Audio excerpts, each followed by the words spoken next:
Hello everyone, आप सभी का स्वागत है हमारे यूट्यूब चैनल में। शिक्षा और रोज़गार इस सीरीज़ के अंतर्गत आज रोज़गार से रिलेटेड एक नोटिफिकेशन लेकर आए हुए हैं। यूपीएससी संघ लोक सेवा आयोग ने कुछ अपनी ऑनलाइन रिक्रूटमेंट एडवर्टीजमेंट्स जारी की है।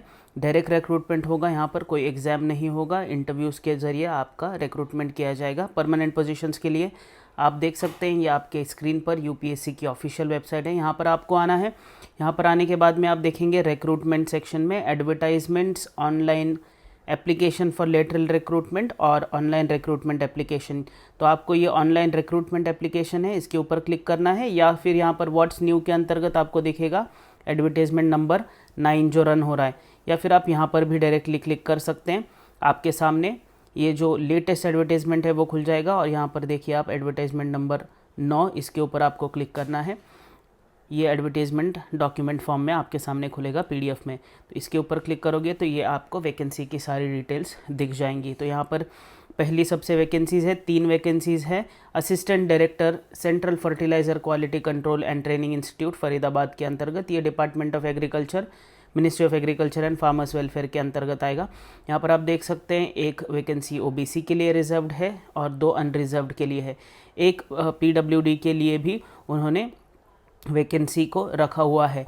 यहाँ पर आप देख सकते हैं जो लोकोमोटर डिसेबिलिटी है, जिसमें यहाँ पर पूरी जो कैटेगरीज आएंगी डिसेबिलिटी की वो यहाँ पर दी है उन लोगों ने, उसके लिए रिज़र्व की गई है वो सीट। फिर उसके बाद में सबसे इम्पॉर्टेंट हमारे लिए है एसेंशियल क्वालिफ़िकेशंस और पे स्केल। तो पे स्केल हम देखेंगे तो लेवल 10 जो है 7th पे कमीशन की पे मैट्रिक्स का, उतना आपका सैलरी रहेगा। मैक्सिमम एज लिमिट 35 साल होगी। उसके बाद में जो एसेंशियल क्वालिफ़िकेशन है, इसमें आपको मास्टर्स डिग्री होनी चाहिए आपकी केमिस्ट्री में, इनऑर्गेनिक या फिर ऑर्गेनिक या एनालिटिकल केमिस्ट्री में, या फिर आपके पास में एग्रीकल्चर में एमएससी होनी चाहिए। उसके बाद में जो एक्सपीरियंस रहेगा, आपके पास में 3 साल का एक्सपीरियंस होना चाहिए फर्टिलाइज़र्स के क्षेत्र में। उसके बाद में डिज़ायरेबल जिसे कहते हैं क्वालिफ़िकेशन, ये तो एसेंशियल क्वालिफ़िकेशन था, डिज़ायरेबल आपके पास में पीएचडी होगा तो बेस्ट है। यहाँ पर उन्होंने क्लियरली कुछ ड्यूटीज़ दी है, अगर आप यहाँ रिक्रूट हो जाएंगे तो आपकी ड्यूटीज़ क्या रहेगी। तो जो फर्टिलाइज़र के सैम्पल्स है उनको एनालाइज करना, उसके बाद में फर्टिलाइज़र क्वालिटी कंट्रोल, और ये सारी ड्यूटीज़ आपको मिलेंगी। यहाँ पर आप देख सकते हैं उनके कुछ रीजनल लेबॉरेटरीज़ हैं, यहाँ पर भी आपकी लायबिलिटी हो सकती है सर्व करने की, या फिर कहीं पे भी इंडिया में और अब्रॉड। तो बहुत अच्छा एक ये भी अपॉर्चुनिटी है। उसके बाद में दूसरा अपॉर्चुनिटी देखते हैं क्या है। एक वैकेंसी है असिस्टेंट डायरेक्टर की वीड साइंसेस की, directorate of plant protection, quarantine and storage में फरीदाबाद। ये भी आपका मिनिस्ट्री ऑफ एग्रीकल्चर के अंतर्गत आता है, एक अनरिजर्व्ड पोस्ट के लिए है। पे स्केल और एसेंशियल क्वालिफिकेशन अगर हम देखते हैं तो लेवल 10 पे मैट्रिक्स में आएगा आपका 7th पे कमीशन के अकॉर्डिंग। आपकी जो एज होनी चाहिए वो 35 ईयर्स है। और एसेंशियल क्वालिफिकेशन में यहाँ पर आपके पास में एमएससी डिग्री होनी चाहिए एग्रीकल्चरल, या फिर एग्रोनॉमी स्पेशलाइजेशन आपका होना चाहिए वीड साइंसेस में, या फिर आपके पास में एमएससी डिग्री होनी चाहिए बॉटनी में, वीड साइंसेस एक सब्जेक्ट होना चाहिए उसके अंतर्गत। उसके बाद अगर आप एक्सपीरियंस की बात करें तो 3 साल का प्रैक्टिकल एक्सपीरियंस होना चाहिए आपको वीड कंट्रोल और वीड साइंसेस में।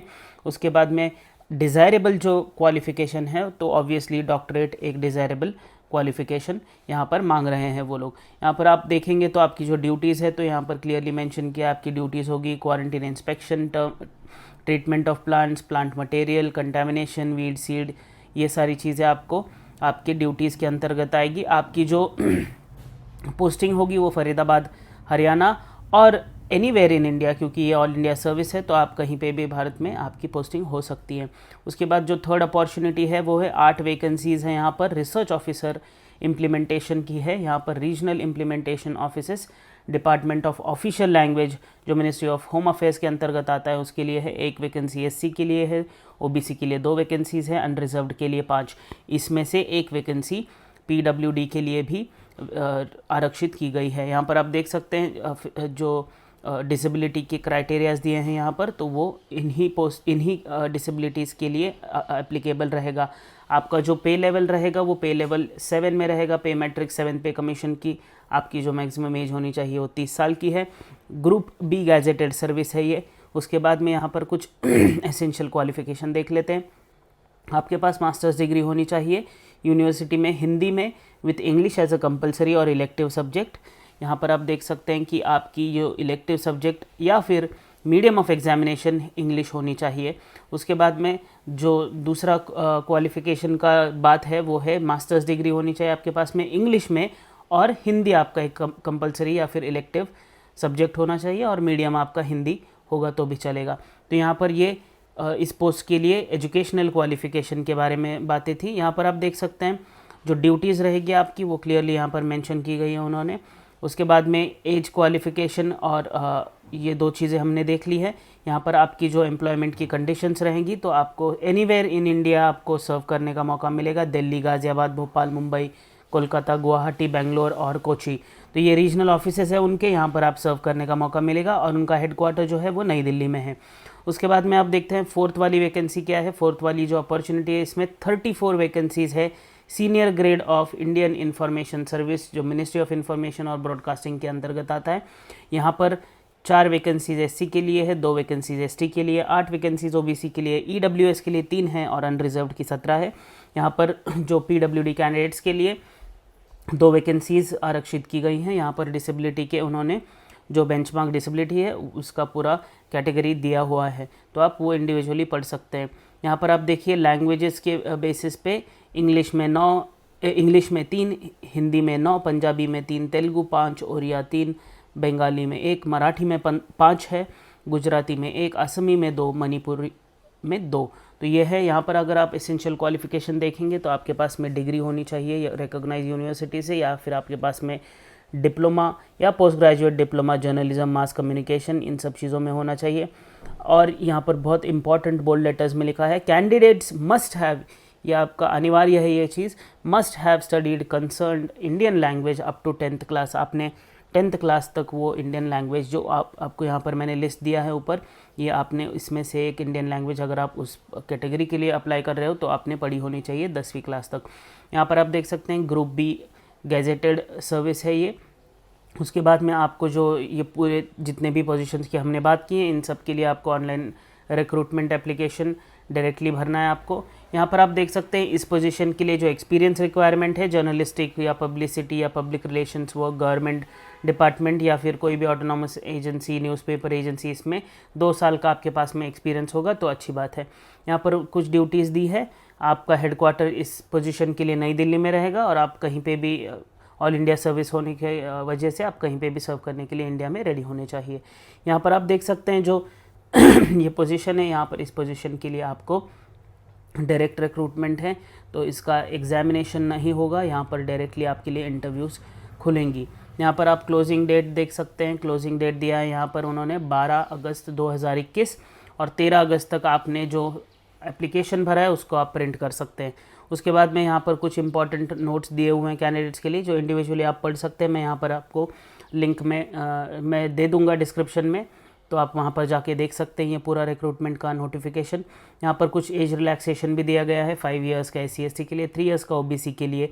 उसके बाद में आप देख सकते हैं पर्सन विद बेंचमार्क डिसेबिलिटी, उनके लिए भी कुछ ना कुछ रिलैक्सेशंस मिले हुए हैं। उसके बाद में देखेंगे आप जो प्रोबेशन रहेगा, जो भी सिलेक्ट हो जाएंगे उनका जो भी प्रोबेशन के रूल्स है UPSC के उसके अकॉर्डिंग रहेगा। तो ये प्रोसेस है पूरा, आप देख लीजिए। यहाँ पर इंस्ट्रक्शंस दिए हुए हैं कैंडिडेट्स के लिए कैसे सिलेक्शन होगा, इसके related as limits, essential qualification के रिलेटेड, ये सारी उन्होंने इंपॉर्टेंट चीज़ें दी गई है। एप्लीकेशन फ़ीस अगर देखेंगे तो आपको सिर्फ 25 रुपये एप्लीकेशन फ़ीस देना है ऑनलाइन, या फिर आप SBI में जाके कैश भर सकते हैं। SC/ST PWD वुमेन कैंडिडेट्स कोई भी कम्युनिटी का हो उनके लिए फ़ीस नहीं रहेगा, वो फ़ी एग्जेम्पशन कैटेगरी में आएंगे। फ़ी एग्जेम्पशन जनरल OBC और EWS मेल कैंडिडेट्स के लिए नहीं मिलेगा। यहाँ पर आप देख सकते हैं फ़ीस भरने के बाद में रिफ़ंड नहीं होगा। जो अपर एज लिमिट है एक सर्विसमैन और कमीशन ऑफिसर्स के लिए वो यहाँ पे 5 साल का दिया गया है, उन्होंने क्लियरली मेंशन किया है, आप यहाँ पर पूरा देख सकते हैं रिक्वायरमेंट्स जो भी है। तो एक बहुत अच्छी अपॉर्चुनिटी है। यहाँ पर जो एक सर्विसमैन की कैटेगरीज़ है ये वो उन्होंने क्लियरली मेंशन किया हुआ है। एज रिलैक्सेशन जो सेंट्रल गवर्नमेंट के एम्प्लॉयज़ हैं उनके लिए भी है, तो वो भी उन्होंने मेंशन किया है। एज रिलैक्सेशन PWD कैंडिडेट्स के लिए है। कैसे एप्लीकेशन करना है, तो आपको ऑनलाइन अप्लाई करना है, जिसके डिटेल्स यहाँ पर दिए गए हैं उन्होंने। फ़ोटो, आपकी डेट ऑफ बर्थ, आपके जो सर्टिफिकेट्स है, इन सब की फ़ाइल एक उन्होंने साइज़ दिया हुआ है उसमें होनी चाहिए।